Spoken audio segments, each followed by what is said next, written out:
है दोस्तों, welcome back my new video. कैसे हैं आप सब? उम्मीद करता हूँ अच्छे से होंगे।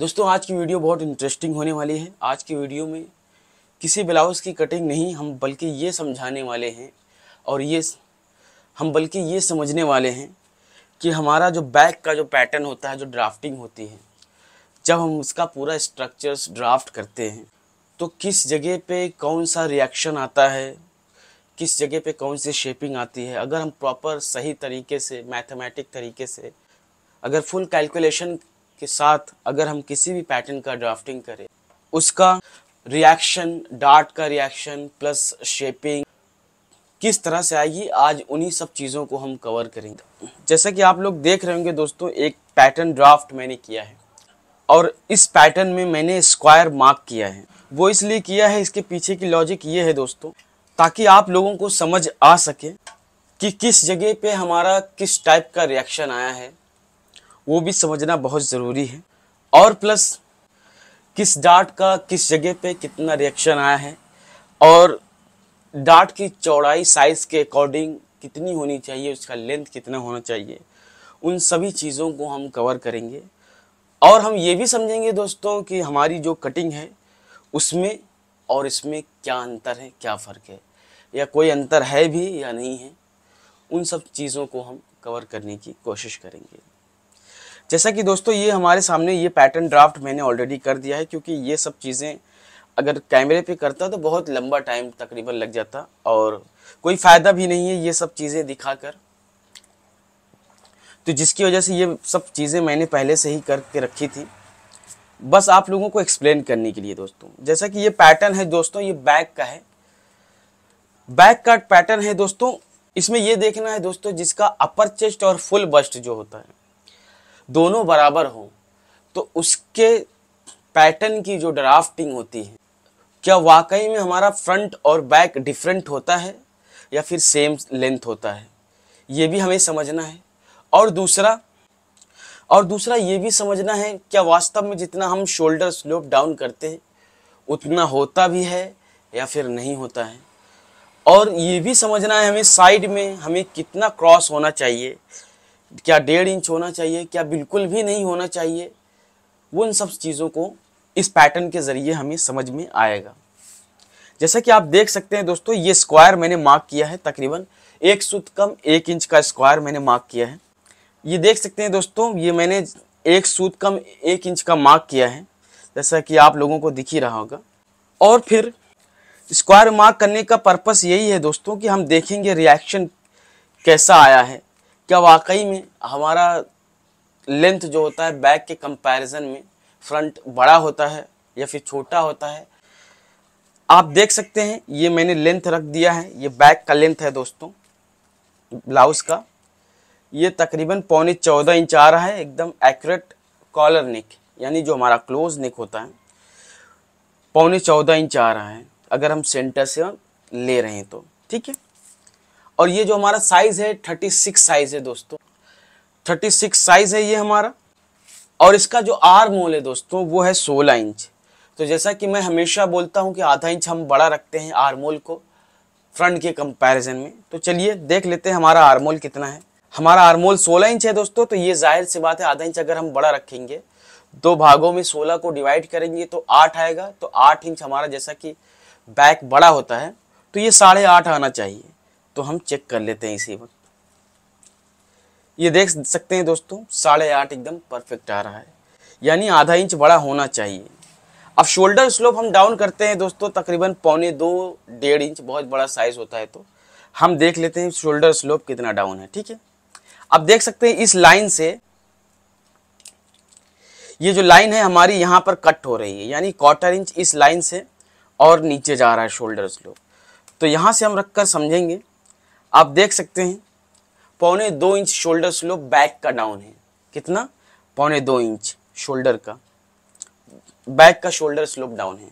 अब जैसा कि 15 इंच हमारा कॉलर होता है दोस्तों, 15 इंच कॉलर होता है, तो 5वां हिस्सा मैं हमेशा बोलता हूँ कि रखना चाहिए ब्रॉडिंग।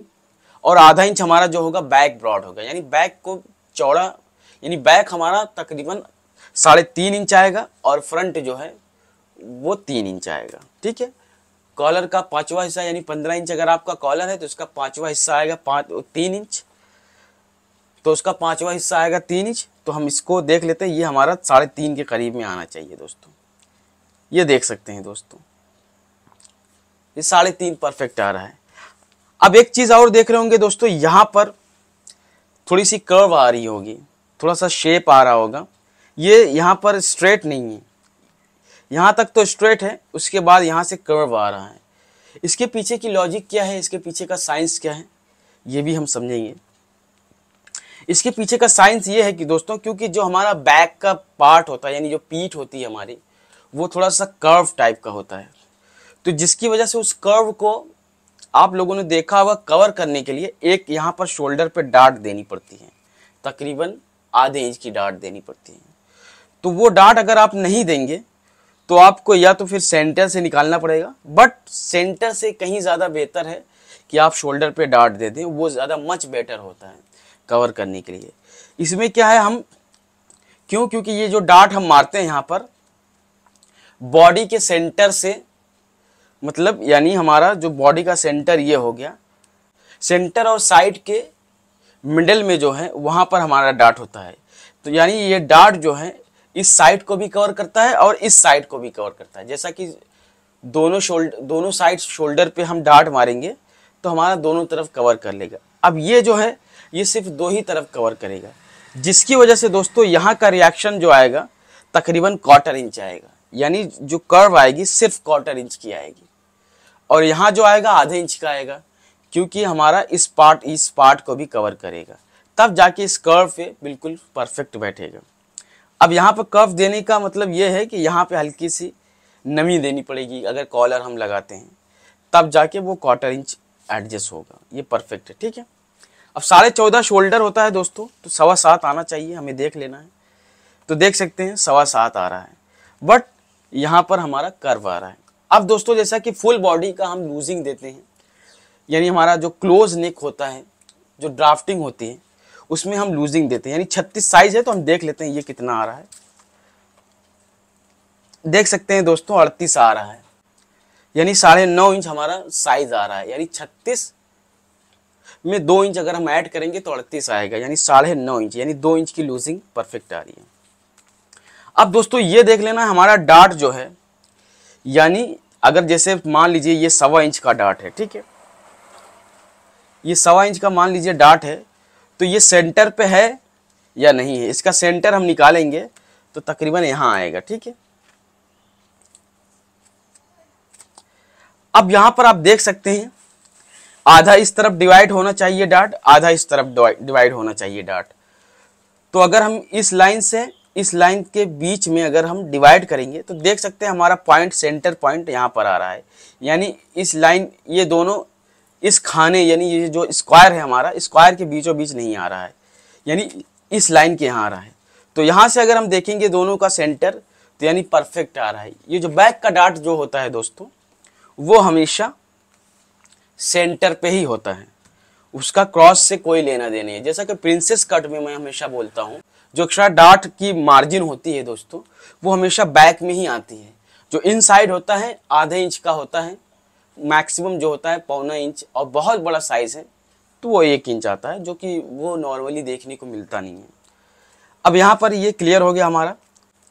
अब इसका लेंथ देख लेते हैं दोस्तों, जैसा कि आर्मोल का जो लेंथ है, अब यहाँ से एक खाना आप कह सकते हैं, थोड़ा सा एक स्क्वायर से थोड़ा सा एक सूत नीचे ही गया है दोस्तों, यानी हमारा जो पॉइंट आ रहा है ये स्क्वायर पे आ रहा है, तकरीबन 1.25 इंच का डिफरेंट आ रहा है दोस्तों, यानी हमारा डार्ट यहीं तक सिमट के रह जाएगा, ऊपर की तरफ नहीं जाएगा।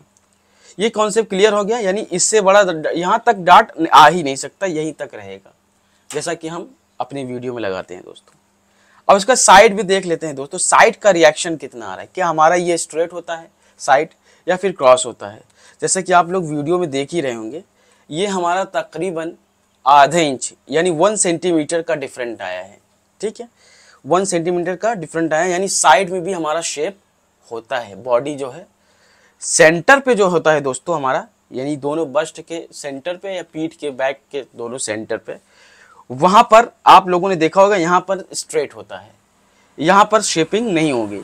सिर्फ ऊपर होगी, क्योंकि ऊपर जो होता है हमारा कर्व होता है शोल्डर पे आते आते पीठ, जिसकी वजह से यहाँ पर हमें शेपिंग देनी पड़ रही है। विदाउट इस शेपिंग के अगर इस कर्व को हमें कवर करना होता दोस्तों, तो हमें यहाँ पर एक डार्ट देनी पड़ती। ठीक है, आई होप कि आप लोगों को समझ में आ गया होगा ये कॉन्सेप्ट। आइए हम फ्रंट समझ लेते हैं दोस्तों। जैसा कि इसका फुल बस्ट और अपर चेस्ट बराबर है, देख लेते हैं। ये देख सकते हैं दोस्तों, ये हमारा है फ्रंट पार्ट। अब फ्रंट पार्ट में दोस्तों जैसा कि आप देख सकते हैं, हमारा डार्ट पॉइंट जो है वो है 10 इंच। ठीक है, 10 इंच पे हमारा डार्ट पॉइंट यहाँ पर इसका सेंटर आ रहा है। ये हमारा डार्ट पॉइंट है यहाँ पे। ठीक है, अब यहाँ से देख सकते हैं दोस्तों, जैसा कि मैं हमेशा बोलता हूँ, तो जैसा कि अगर हम 1.5 इंच का सेंटर डार्ट पॉइंट से लेंगे, तो ये देख सकते हैं हमारा 1.5 इंच यहाँ पर आ रहा है। तो हम इसका सेंटर ले लेते हैं यहाँ पर। ये देख सकते हैं एकदम एंड टू एंड आ रहा है। आप देख सकते हैं स्केल एकदम एंड टू एंड आ रहा है। तो यानी एक 1.5 इंच का लाइन हम इधर खींचते हैं, तो देख सकते हैं यहाँ तक हमारा 1.5 इंच आ रहा था दोस्तों। अब 1.5 इंच का 2 लाइन हम यहाँ पर खींचेंगे, एक लाइन यहाँ पर और एक लाइन ये देख सकते हैं यहाँ पर। ठीक है, ये हमारा क्रॉस बैक हो गया, और ये हो गया दोस्तों हमारा डार्ट का हिस्सा, और ये हो गया हमारा अपर चेस्ट का हिस्सा। तो यानी ये जो कैलकुलेशन है ना दोस्तों, एकदम परफेक्ट है। अब देख सकते हैं दोस्तों, हमारा सेंटर का जो डार्ट है वो सिर्फ 1 इंच का है। मैं हमेशा बोलता हूं दोस्तों कि इन साइड जो है आधे इंच का ही सिर्फ शेप देना है डार्ट का, और उससे ज्यादा नहीं देना है। बाकी जो है एक्स्ट्रा अगर मिल रहा है आपको, तो पूरा बैक साइड देना है, 0.25 इंच, 1 इंच, 1.25 इंच, जो भी आ रहा है आपके साइज के अकॉर्डिंग आपको आउटसाइड देना है। अब इसमें दोस्तों जैसा कि हमारा 1 इंच का है, तो जाहिर सी बात है आधे इंच अगर हम इधर दे देंगे, तो हमारा शेष यानी टोटल जो हमारा बचता है डार्ट 1 इंच की चौड़ाई है, तो आधा इंच का अगर हम इधर शेप दे देंगे तो बचेगा हमारा सिर्फ आधा इंच।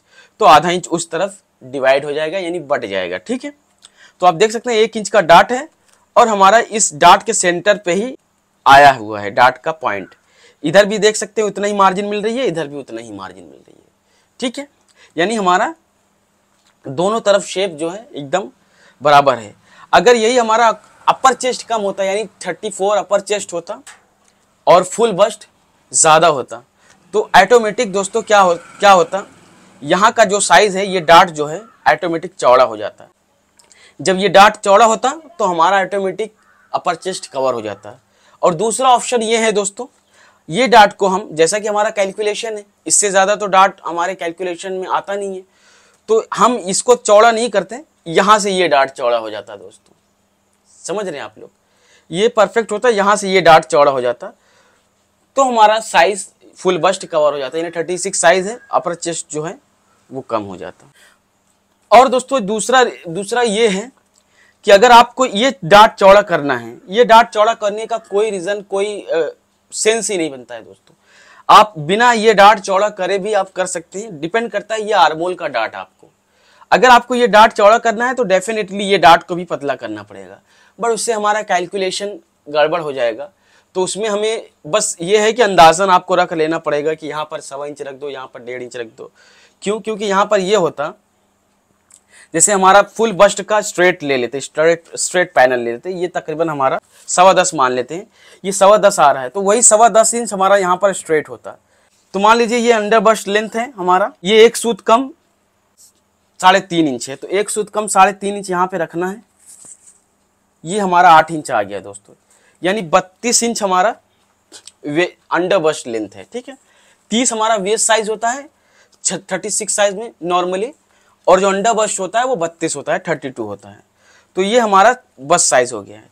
तो यहाँ पर अगर हम स्ट्रेट 10 इंच रखते दोस्तों, तो हमारा मान लीजिए आधे इंच की शेपिंग हमारे साइड में आती है। ठीक है, आधे इंच की शेपिंग देते, बाकी जो बचता हमारा वो डार्ट में आ जाता है। बट जैसा कि हमारा अपर चेस्ट और फुल बस्ट बराबर है, तो ये डार्ट ऑटोमेटिक पतली हो जाती है, यानी छोटा हो जाता। कहने का पर्पस यही है दोस्तों, अगर इस डार्ट की ब्रॉडिंग को हम यहाँ पर शिफ्ट करेंगे तो ये डार्ट ऑटोमेटिक पतला हो जाएगा, बट उससे हमारा कैलकुलेशन गड़बड़ हो जाएगा। तो इसीलिए जितना हमने, जब हमारा अपर चेस्ट और फुल बस्ट बराबर हो, तो जैसा कि बैक में हमने जितना ब्रॉडिंग रखा है डार्ट की, उतना ही यहाँ पर भी रख दें, बाकी इस कैलकुलेशन को आप फॉलो कर लें। तो इससे क्या होगा, कोई भी साइज होगा आपका कैलकुलेशन परफेक्ट आएगा, और उसके अकॉर्डिंग ये डार्ट छोटी पर चौड़ी होती रहेगी। क्योंकि अगर जैसे मान लीजिए हमारा अपर चेस्ट कम है और फुल बस्ट ज़्यादा है तो ये डार्ट चौड़ी पतली हो जाएगी। बट ये कैलकुलेशन को हमें छेड़ना नहीं है, ये कैलकुलेशन वैसे के वैसे ही रहेगा। ये डार्ट जो है चौड़ी पतली होती रहेगी साइज के अकॉर्डिंग। तो ये चीज़ आपका कॉन्सेप्ट क्लियर हो गया होगा। अब जैसा कि बैक का आर्मोल जो है दोस्तों वो 8.5 आ रहा था, तो हमारा 16 आर्मोल है, तो ये आना चाहिए कितना 7.5। तो चेक कर लेते हैं 7.5 आ रहा है कि नहीं आ रहा है। अब देख लेते हैं हमारा आर्मोल दोस्तों, ये 3 इंच आ रहा है दोस्तों। अब इसको हम 3 यहाँ रखेंगे, अब देख सकते हैं 7.5 आ रहा है, यानी ये 3 इंच आ रहा है हमारा। तो वही 3 इंच हमने यहाँ पे रखा है, ये जहाँ हमारा आर्मोल कट है। अब ये देख सकते हैं यहाँ पर 7.5 आ रहा है, यानी 16 इंच हमारा आर्मोल है। तो वाकई में दोस्तों हमारा जो बैक का पैनल होता है वो बड़ा होता है और फ्रंट का जो होता है छोटा होता है। ये आपको प्रैक्टिकल समझ में आ गया होगा। अब जैसा कि हमारा फुल बस्ट और अपर चेस्ट बराबर हो तो उसका लेंथ हम देख लेते हैं। बैक का जो हमारा लेंथ आ रहा था 14.25 आ रहा था, अब फ्रंट का देख लेते हैं। देख सकते हैं दोस्तों फ्रंट का जो है बल्कि 1/4 इंच कम आ रहा है, यानी 13.5 इंच आ रहा है। ठीक है, अब आप लोगों को लग रहा होगा कि ये कम क्यों आ रहा है, जो कि बस्ट उभार होता है तो इसलिए कम आ रहा है दोस्तों, क्योंकि बस्ट और अपर चेस्ट दोनों बराबर है। तो जो भी हमारी पफ की रिक्वायरमेंट होती है, वो जो हमारा उभार आता है उतना तो वो कवर हो गया है। जैसा कि हमारा बैक का लेंथ है फ्रंट के कंपैरिजन में, यानी आर्मोल का लेंथ बड़ा होता है, ½ इंच आर्मोल का लेंथ बड़ा होता है, तो वही ½ इंच हमारा इधर शिफ्ट हो गया है। वही ½ इंच हमारा बैक बड़ा आ रहा है और 1/4 इंच जो दोस्तों हमारा शोल्डर स्लोप ज्यादा होता है फ्रंट के कंपैरिजन में, 1/4 इंच ½ इंच वो लेंथ बढ़ गया है। यानी टोटल वो 14.25 इंच आ रहा है और ये 13.5 इंच आ रहा है। अब आप लोगों को ये लग रहा होगा कि मैनीक्विन पे इसको लगाने के बाद ये लेंथ बराबर आएगा कि नहीं आएगा। तो मैं आपको मैनीक्विन पे लगा कर दिखाऊंगा कि दोनों का लेंथ बराबर इक्वल आ रहा है कि नहीं आ रहा है, तो उससे आपका कॉन्सेप्ट क्लियर हो जाएगा दोस्तों। ये देख सकते हैं दोस्तों, ये वही पैटर्न है। ये देख सकते हैं हमारा जो बैक का लेंथ है दोस्तों, यहाँ से 14.25 इंच मैंने मापा था, देख सकते हैं 14.25 ही इंच आ रहा है। ठीक है, अब उसके बाद देख लेते हैं हमारा बैक का जो लेंथ है और साइड का लेंथ है वो दोनों बराबर है या नहीं है। वैसे तो हमारा जो लेंथ है वो कम ज़्यादा है, बट मैनीक्विन पे आने के बाद कम ज़्यादा है या नहीं है वो हमें चेक कर लेना है। अब देख सकते हैं वो चीज़ एक ही तरीका है दोस्तों, वो हम चेक कर सकते हैं। यहाँ वेस्ट की जो डिस्टेंस है, यानी जो ब्लाउज़ की लंबाई है और वेस्ट का जो डिस्टेंस है वो कितना आ रहा है। तो आप देख सकते हैं ये देख सकते हैं आप तकरीबन 3.5 इंच एक सूत आ रहा है। अब वही हम फ्रंट पर भी देख लेते हैं। ये देख सकते हैं ये हमारा फ्रंट पार्ट है। अब जैसा कि ये पेपर है दोस्तों, तो ये पेपर फैब्रिक होता तो यहाँ पे ज्वाइन होके खींच कर ये आ जाता। बाकी सब परफेक्ट है दोस्तों, बस ये पफ इसलिए नहीं बैठ रहा है क्योंकि ये पेपर है। फैब्रिक और पेपर में बहुत फ़र्क होता है। तो ये ज्वाइन क्योंकि प्रिंसेस कट है ना, तो यहाँ से कट जा रहा है तो ये फैल जा रहा है। अब ये जो पफ आ रहा है अगर ये ज्वाइन होता तो ऑटोमेटिक आ जाता। अब देख सकते हैं दोस्तों हमारा जो लेंथ है ये परफेक्ट आ रहा है। अब इसका लेंथ देखने के लिए दोस्तों हमारा फ्रंट का बराबर है या कम है, कम ज़्यादा है, तो इसका देखने का मतलब यही है दोस्तों, हमें ये चेक कर लेना है कि ये हमारा कितना आ रहा है। ये जो दूरी है ब्लाउज़ की, यानी ये 4.25 इंच आ रहा है दोस्तों। अब फ्रंट का भी हम चेक कर लेते हैं। देख सकते हैं पैटर्न कितना अच्छे से बैठा हुआ है। अब जैसा कि मैं बोल रहा था दोस्तों, अगर यहाँ पर हमारा डॉट जैसा कि मैं शोल्डर पे बोल रहा था दोस्तों, हमारा ये डॉट होता तो मच बेटर होता, जिसकी वजह से यहाँ देख सकते हैं आप थोड़ा सा पफ आ रहा है। अगर यही डॉट हमारा होता तो यहाँ पे ये भी कवर हो जाता, और प्लस ये जो आर्मोल में देख सकते हैं ये थोड़ी सी झोल आ रही है दोस्तों, ये भी हमारा कवर हो जाता। तो ये डॉट में मच बेटर होता, बट जैसा कि फैब्रिक होगा तो इससे ज़्यादा बैठेगा क्योंकि फैब्रिक थोड़ी सी स्ट्रेचबल होती है और ये थोड़ा हार्ड होता है, इसकी वजह से। अब हमारा बैक का जो पार्ट था दोस्तों, वो ब्लाउज़ के लेंथ से वेस्ट की जो दूरी थी 4.25 थी, तो 4.25 देख सकते हैं आप परफेक्ट आ रहा है। यानी दोनों की लंबाई बॉडी पे आने के बाद बराबर है, इक्वल है, उसमें कोई कंपैरिजन नहीं। आर्मोल देख लेते हैं दोस्तों। ये देख सकते हैं आप, ये पेपर है जिसकी वजह से ऐसा हो रहा है, बाकी अगर पेपर नहीं होता, ये देखिए यहाँ पर थोड़ा सा पफ है, फैब्रिक होता तो खींच के ऑटोमेटिक ये कवर हो जाता। बाकी सब फिटिंग वगैरह आप देख सकते हैं, साइड में भी, डार्ट में भी, यहाँ पर भी। और ये बैक का आप देख सकते हैं आर्मोल, उतना स्पेस आ रहा है जितना इधर फ्रंट में आ रहा है। ऐसा नहीं कि बैक में ज़्यादा आ रहा हो, फ्रंट में कम आ रहा हो। ये देख सकते हैं। आई होप कि आप लोगों का डाउट क्लियर हो गया होगा। उम्मीद करता हूं दोस्तों ये जो डाउट्स हैं आप लोगों के मन में क्लियर हो गया होगा। अगर कोई भी डाउट या फिर कोई भी कंफ्यूजन है दोस्तों तो कमेंट बॉक्स में मेंशन करें। मिलते हैं नेक्स्ट वीडियो में, तब तक के लिए बाय बाय।